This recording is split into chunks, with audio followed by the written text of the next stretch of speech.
नमस्कार, मैं विकास सिंह और आप देख रहे हैं एक न्यूज़ 24। बचपन में हमें पढ़ाया गया कि 15 अगस्त 1947 को हमें आज़ादी मिली थी, लेकिन अगर हमें आज़ादी मिली तो हम आज़ाद क्यों नहीं हैं? क्या कारण है कि हम अब तक आज़ाद नहीं हो पाए हैं? और अगर हमें आज़ादी मिली तो हमें भूखमरी से आज़ादी क्यों नहीं मिली, बेरोजगारी से आज़ादी क्यों नहीं मिली, गरीबी से आज़ादी क्यों नहीं मिली? हमारा देश तो आज़ाद हो गया। जिस देश को हम सोने की चिड़िया कहते थे, उस देश के लोग इतने गरीब क्यों हैं? क्या कारण है कि हमें आज़ादी मिलने के बाद भी आज हम बेरोजगार हैं, गरीबी से लिप्त हैं और हमें आज़ादी मिल गई? कैसी आज़ादी मिली और किसने हमें आज़ादी दिलवाई? इस पर अभी हम बात करेंगे। नंदन मिश्रा जी हैं। नंदन जी, आज़ादी तो मिली पर ना हमें गरीबी से आज़ादी मिली, ना भूखमरी से आज़ादी मिली, ना बेरोजगारी से आज़ादी मिली। देखिए, सबसे पहले तो मैं ये कहना चाहूँगा कि एक देश को, एक नेशन को चलाती है वहाँ की सरकार। गवर्नमेंट अपने कंधे पर लेकर चलती है और उस देश को कह सकते हैं अर्श से लेकर फर्श तक का सफाई उससे तय करवाती है। ठीक है, आज़ादी के बाद हमारी सरकार ऐसी थी कि सरकार पर बहुत सारे सवाल उठने शुरू हो गए और सबसे पहले तो टारगेट ना कर हम सीधे यही बोलेंगे कि आज़ादी मिली 1947 में। ठीक है, विभाजन हुआ, अलग हुए, वहां से जो हिंदू और मुस्लिम की कंट्रोवर्सी स्टार्ट हुई, वहां से जो हिंदू और मुस्लिम पे हमारी सरकार बटी। इससे पहले तो हमारी सरकार हिंदू मुस्लिम पे नहीं थी। जब अंग्रेज जब हमारे देश में आए थे तब भी हमारी सरकार जो थी वो सरकार थी हमारी, ऐसा नहीं है कि नहीं थी, क्योंकि कहीं ना कहीं वो अंग्रेज के अंडर में ही थी, लेकिन थी। लेकिन उस समय हिंदू मुस्लिम नहीं हो रहा था। उस समय तो हमारे देश के लिए मुस्लिम भी जान दे रहे थे, हिंदू भी जान दे रहे थे। लेकिन विभाजन एक ऐसा पहलू था सरकार की तरफ से कि सरकार ही कहेंगे, किसी का नाम नहीं लेंगे, कि विभाजन के बाद जिस तरीके से हिंदू और मुस्लिम में बटा देश, तो ऐसा होने लगा कि अगर हम एक पक्ष के लिए कुछ कर रहे हैं तो दूसरा पक्ष आवाज उठा रहा है उसके लिए कर रहे हैं, तो एक साथ हम दो तलवार लेकर नहीं चल सकते हैं ना। तो वही बात वहां पे आई। धीरे धीरे करके जो जातिवाद, धर्मवाद फैलता गया, वो सबसे बड़ा कारण है कि हमारा देश पीछे रह गया। आपने कहा कि 1947 के बाद हमें आजादी मिली या नहीं मिली, हम यही कहेंगे कि हमें आजादी नहीं मिली। पहले हम अंग्रेजों के गुलाम थे, या ये कहें कि पहले हम मुगल के गुलाम थे, फिर हम अंग्रेजों के गुलाम हुए और उसके बाद हम सरकार के गुलाम हो गए, लेकिन हमें आजादी कहीं भी नहीं मिली। सरकार कहती है कि बोलने की आजादी, पहनने की आजादी, घूमने की आजादी, लेकिन यही तीन आजादी देकर क्या आप हमें बांध देंगे? संविधान बन जाने से देश नहीं बन जाता है, संविधान को फॉलो करना रहता है। ठीक है, हमारा संविधान दुनिया का सबसे बड़ा लिखित संविधान है, हम मानते हैं, और बहुत सही संविधान भी बनाया गया था वहां पर। और जैसा हमारा संविधान है वैसा किसी देश में संविधान नहीं है, किसी का नहीं है। हमारे जितने समय लगा बनाने में, 2 साल से ऊपर समय लगा था, हर एक चीज हम मानते हैं कि बहुत ज्यादा सही था। आपने 2 साल 11 महीने 18 दिन का समय लिया, अच्छा खासा आपने संविधान बनाया, दुनिया का सबसे बड़ा लिखित संविधान बनाया। लेकिन यहां पर बात यह उठकर आती है कि 1947 के बाद असल मायने में हम गुलाम बने।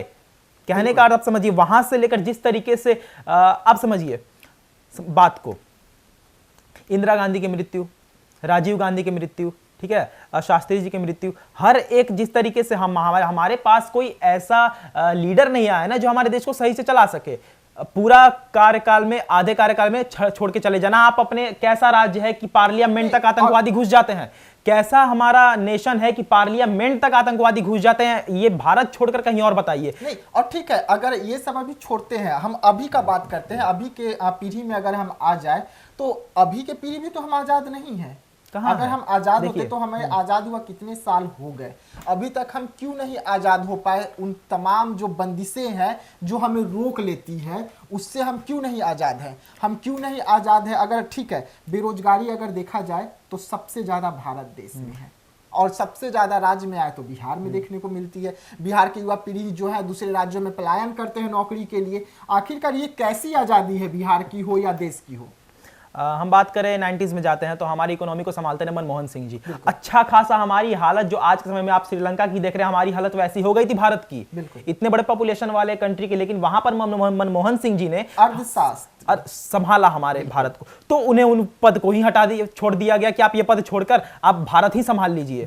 तो जो काम जो व्यक्ति सही कर रहा है वही काम आप उनसे छीन ले रहे हैं। तो हम कैसे समझ पाए? आप समझिए बात को कि हम धोनी से बोलेंगे तुम बॉलिंग करो और भुवनेश्वर कुमार से बोलेंगे तुम कीपिंग करो, तो कहां से हो पाएगा सही चीज? आप सोचने वाली बात है कि 2024, अब जब 2024 चल रहा है तो इसमें भी हम क्या बोल रहे हैं? आप हमारी सरकार बना दीजिए, हम आपको बेरोजगारी से मुक्त कर देंगे, बताइए हमारे आजाद गरीबी से हटा देंगे। उसके बाद कह रहे हैं कि अब काम कौन कौन सा गिनवा रहे हैं, हमने आपका खाता इतना खुलवाया। आज 2024 में आजाद हुए कितने साल हो गए, उसके बाद बोल रहे हमने आपको घर में बाथरूम बनाने का पैसा दिया। अरे तो हम आजाद कब हुए, तो आखिरकार अभी तक हम उतना विकसित क्यों नहीं हो पाए? देश को बर्बाद करने में किसका हाथ? सबसे शर्मनाक बात यह है कि 76 साल पहले हमें आजादी मिली थी और आज भी ये कहकर वोट लिया जाता है कि हम गरीबी हटा देंगे। और गरीबी हटा देंगे ये नारा किसके समय आया था? नेहरू जी के समय। नेहरू जी वही नारा लगाए, इंदिरा गांधी जी वही नारा लगाए, सोनिया गांधी, मनमोहन सिंह आए तो वही नारा लगा, और अब भी वही लग रहा है कि आप हमारी सरकार बनाइए, हम आपको गरीबी से आजादी दिलाएंगे। कितना कमजोर हमारा नेशन था, कितना कमजोर हमारा राष्ट्र था। आप इसी से समझिए कि आतंकवादी घुसकर आ जाते हैं हमारे बॉम्बे में। 26/11 आपको हमला याद होगा, कितना कमजोर प्रशासन था। सबसे दर्दनाक देश पर जब हमला हुआ था 26/11, 16 साल 17 साल के लड़के आ जाते हैं और आकर और अटैक करते हैं हमारे भारत पर। अंदर घुस कैसे गए? चलिए वो तो खैर आतंकवादी थे, घुस के पार्लियामेंट तक पहुंच चुके हैं आतंकवादी, हमारे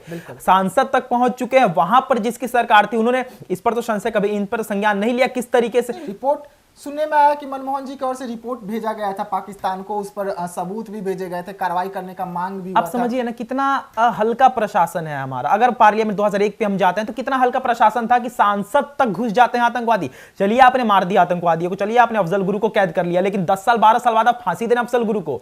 हाँ, कसाब को भी आपने कब गिरफ्तार किया है? 8 में गिरफ्तार किया और 12 में फांसी दिया आपने, 4 साल 5 साल बिठाया, इंतजार किया 4 साल, उसे हम अपने दामाद बना के रखे रहे, अपना खाना खिलाए। लड़कियां जाकर कसाब को राखी बांधती थी कि ये हमारा भाई है, खबर फैली भी थी। आप समझिए कि वही कसाब जिसने इतने लोगों की जान ली थी, उसको हम 4 साल 5 साल तक अपने घर में बिठाकर खाना खिला रहे, खर्च कर रहे हैं। वही पैसे अगर आप गरीबों में खर्च कर देते तो आज हमारा देश का इकोनॉमी कैसा सही रहता। और आप समझिए, देखिए सबसे बड़ी बात आपने कही कि आजाद हुए नहीं हुए हैं। कारण ये कि अभी हम जहां पर बैठे हुए हैं बिहार में, इसी बिहार में एक भी कंपनियां फैक्ट्री नहीं है। यहां पर किसी ने सुध नहीं लिया कि कंपनियां फैक्ट्री है नहीं। चीनी मिल भी है तो वो भी बंद हो गए।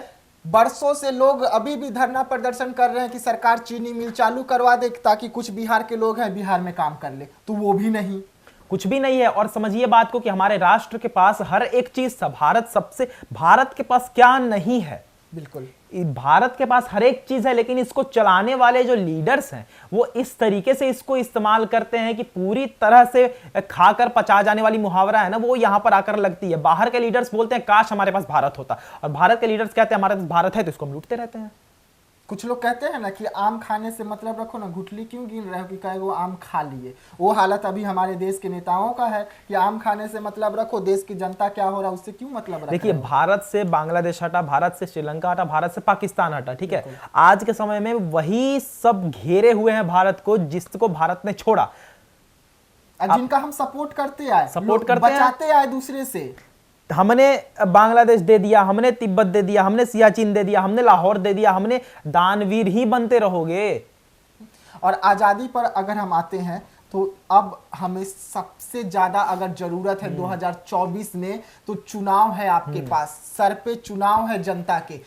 जनता तय करे कि उन्हें कैसी आजादी चाहिए। उन्हें जाति धर्म से आजादी चाहिए, बेरोजगारी से आजादी चाहिए, या भूखमरी से आजादी चाहिए। जनता तय करे और जनता एक ऐसी सरकार बनाए देश में जो ये सबसे आजादी दे। हिंदू मुस्लिमों का जो ये लड़ाई है वो बंद हो, ऐसी सरकार बनानी हमारी और आपकी जिम्मेदारी है। और आज़ादी पाने का बात है तो आज़ाद तो हमें हुए कितने साल हो गए, लेकिन अब भी हमें बहुत सारी चीज़ों से आज़ादी नहीं मिली है। तो एक बार फिर हम आपको बोल रहे हैं, सामने चुनाव, आप सोच समझकर सरकार बनाए। हम आपके लिए कल भी एक ऐसा ही अपडेट लाएंगे और आपको रूबरू करवाएंगे अपनी इतिहास से। और इतिहास जानने के लिए आप बने रहिएगा हमारे साथ। दीजिएगा इजाज़त, धन्यवाद।